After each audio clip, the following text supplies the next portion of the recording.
If you're a sports fan, make sure you go check out SportsCastr for all of your sports news. Whether you are a Patriots fan or not, this is the perfect way to meet all of your sports needs and is a platform I personally use myself in case any of you guys want to catch me live talking about training camp recaps, etc.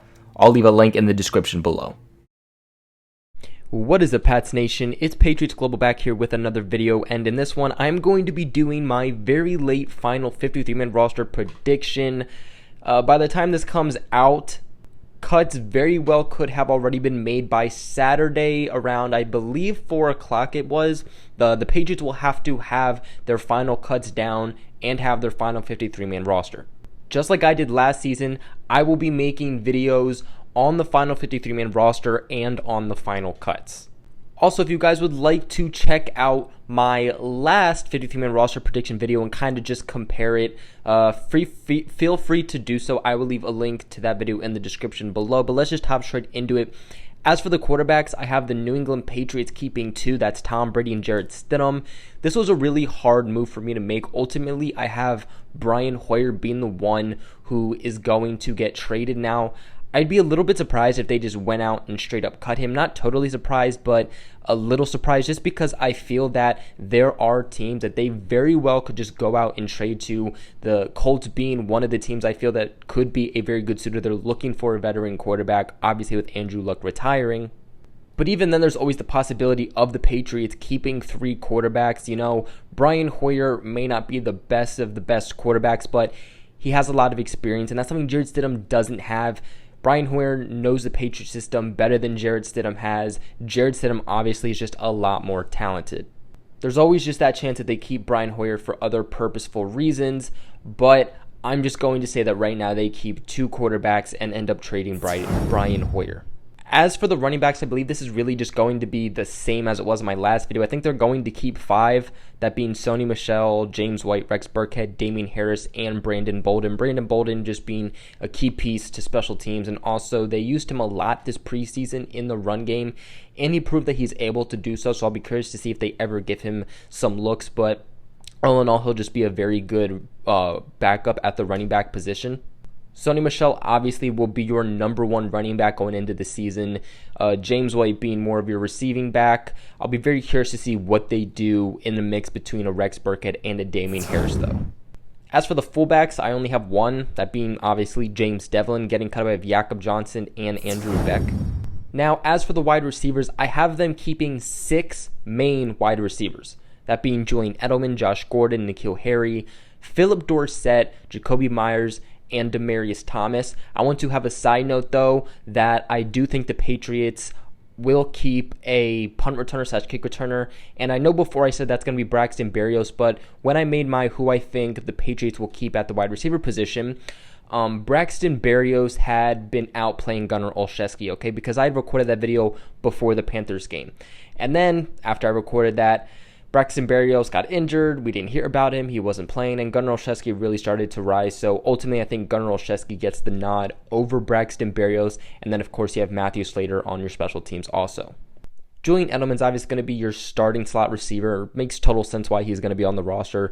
Josh Gordon coming back, obviously going to be on the team. N'Keal Harry, first-round pick. Don't really need to explain anything there. Jakobi Meyers has just played extremely well. There's no way that the Patriots are able to sneak him onto the practice squad.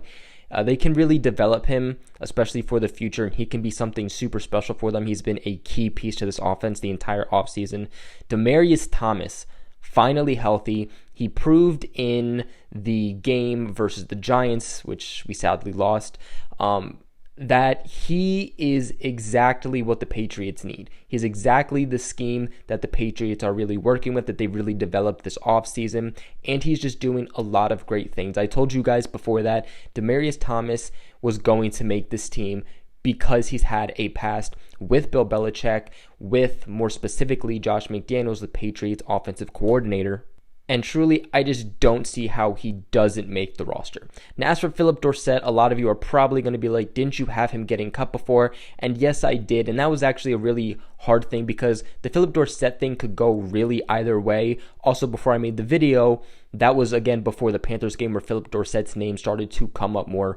Really, Philip Dorsett in the Panthers game was probably the best receiver we saw. Now, keep in mind, we didn't have Julian Edelman, Demaryius Thomas, Josh Gordon, or really any of those. But Tom Brady was really throwing the ball a lot to Philip Dorsett. And again, Philip Dorsett does have that experience, unlike a lot of these other guys. So ultimately, right now, I'm going to have him making the team. But there's always the possibility that he could potentially get traded. I definitely think that's more on the unlikely side. But of course, it's Bill Belichick, and there is teams out there looking for wide receivers. That means getting cut. I have Maurice Harris. Obviously, he's already been cut. For those of you who don't know, I also have Braxton Berrios getting cut, Damon Patterson getting cut, and Ryan Davis getting cut. Now, as for Cameron Meredith, I have the Patriots keeping him on the PUP list to start the season. I think that they'll have him on that IR and then kind of see where he is through midseason. He has the ability to then return, I believe, like week 8 it is. And of course, if the Patriots are banged up at the receiver position at that point, which knock on wood, let's hope they aren't, they could always bring him back instead of having to go out and sign some random free agent. And of course, Cameron Meredith has not been with the team for too long, hasn't done too much because of his injury, but he'll be around with the team a lot longer than anyone that they would pick up at that point. Moving on to tight ends, I'm going to have 2 tight ends making this roster. That's going to be Matt LaCosse and Ryan Izzo. Matt LaCosse, obviously being the Patriots, one of the Patriots' best tight ends. It's really between him and Ben Watson. Ryan Izzo has done really well with blocking. He's also done some pretty decent things in the passing game, especially that big pass from Tom Brady down the field, which, a pass from Tom Brady is always a very big thing. So that's really why Ryan Izzo is here. Getting cut, I have Lance Kendricks. Lance Kendricks, he's done some good things, also some bad things. He's also suspended for the first game already, so that might be a deal breaker for him there. Steven Anderson also getting cut along with Eric Saubert. I just don't think Eric Saubert has done enough. And the Patriots only traded a conditional 7th round pick to get him. Lastly, that also means that suspended, I have Ben Watson. Of course, he's suspended for the first 4 games, and he will return week 5. Now, moving on to the offensive line. For the offensive tackles, I have 3 offensive tackles making this final roster. It's going to be Marcus Cannon, Isaiah Wynn, and of course, I have Corey Cunningham, who the Patriots just acquired in a trade with the Arizona Cardinals. I think he'll be their swing tackle this year, their Adrian Waddle, if you will. That means getting cut, I have Dan Skipper, Cole Croston, Tyree St. Louis, Cedric Lane, and Martez Ivey. Dan Skipper is a guy that a lot of people have been high on, and I've said this in other videos, I said this in lives, and he's had a rough offseason with the Patriots, okay? He's done some good things, and he's had his name in the good column and done some pretty positive things, but he's also done a lot of bad things. He's been super inconsistent, and I don't know why anyone would be okay with having him, an inconsistent offensive lineman when we're talking about protecting our 40-some-year-old quarterback, Tom Brady. I think a lot of people get lost in his hype because he is such a monster. I believe he's 6'9", but in the end, it comes a lot more down to technique than how tall you are. As for the rookie offensive tackle, Yannick Kajust, I have him on the NFI list. I just think that the Patriots are going to just end up ending his season. He hasn't really been with the team this entire offseason because he's dealing with an injury. So ultimately, I think that his season is going to be ended, and then he will return next offseason and, of course, compete for that role, compete for that swing offensive tackle position.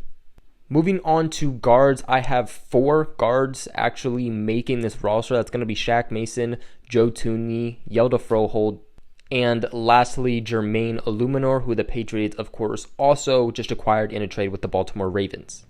And then lastly, for the offensive line with centers, I have Ted Karras making the team, and then David Andrews being put on IR, ending his season because, of course, as we all know, he was hospitalized for blood clots in his lungs. So that's about a 3 to 6 month recovery time at best. I don't see the Patriots pushing to have him back. We'll be lucky if he comes back, but There's no reason to push him back. This is like an actually serious thing. So ultimately, right now I have Ted Karras taking over that spot, but we could see possibly one of the guards transition to that center. Now, moving on to the defense. For defensive ends, I have 4 making the final roster. That's going to be Michael Bennett, John Simon, Chase Winovich, and Dietrich Wise. That means getting cut, I have Derek Rivers, Shalik Calhoun, Keonta Davis, Trent Harris, and Efumbu Kamalu. I definitely could see the team keeping 5, whether that's keeping Derek Rivers, keeping Shalik Calhoun. But they're going to have a good amount of depth at defensive tackle, not to mention that they have really stacked up at the linebacker position. As for defensive tackles, I'm going to have 4 defensive tackles making this final roster. That's going to be Lawrence Guy, Adam Butler, Danny Shelton, and Byron Coward. That means getting cut, of course, we have Mike Pennell, who has already been cut, David Perry, and Nick Thurman. Moving on to linebackers, I have the team keeping 5 total linebackers, that being Dante Hightower, Kyle Van Noy, Jamie Collins, Juwan Bentley, and Landon Roberts. Getting cut, I have Christian Sam, Calvin Munson, and Terez Hall, and of course that injured reserve spot is going to go to Brandon King. Now, the 4 guys that I first listed for my linebackers, that being Dante Hightower, Kyle Van Noy, Jamie Collins, Juwan Bentley, they're straight locks. Now, my biggest question here is going to be with Landon Roberts. We have not really heard anything about him this offseason, but I guess a good sign is that we haven't really seen him out there playing late into the game, into the preseason, which is usually an indicator that you're on the roster bubble and have a chance at getting cut. So Landon Roberts is definitely someone who you're going to want to monitor. He is going into contract year. Bill Belichick always loves to trade those guys, make trades for those guys. And of course, Calvin Munson has really stepped up for the Patriots in these preseason games, so he's another one to watch. Ultimately, I have him getting cut right now, but wouldn't be surprised if somehow he squeezes into making on to the roster, especially if Landon Roberts was either cut or traded. Now, as for cornerbacks, I have them keeping 7 cornerbacks, and that might sound like a lot, but just stay with me. So I have them keeping Stephon Gilmore, Jason McCourty, Jonathan Jones, J.C. Jackson, Juwan Williams, Duke Dawson, and Keon Crossan. That means getting cut, I have Ken Webster. Okay, so Stephon Gilmore, Jonathan Jones, Jason McCourty, Juwan Williams, J.C. Jackson, just all of them are straight locks as it is. I'm sure a lot of people are going to question Duke Dawson, but I just don't see Bill Belichick giving up on a second-round pick so early. Someone I like to bring up is Cyrus Jones, a guy who muffed several punts, pretty much every punt that came his way, whether that was a kick return or even a punt return. He did both and had issues with all of them. And he also had issues actually playing cornerback, constantly getting burnt. He was by far worse than Duke Dawson has done, and Bill Belichick gave him several years. Keon Crossan is going to play more special teams. I was thinking about putting him in the special teams list, but ultimately he does play cornerback, so I thought that it would make more sense to put him here. You will see him at points playing as defensive back, but for the most part, he's going to be a key special teamer.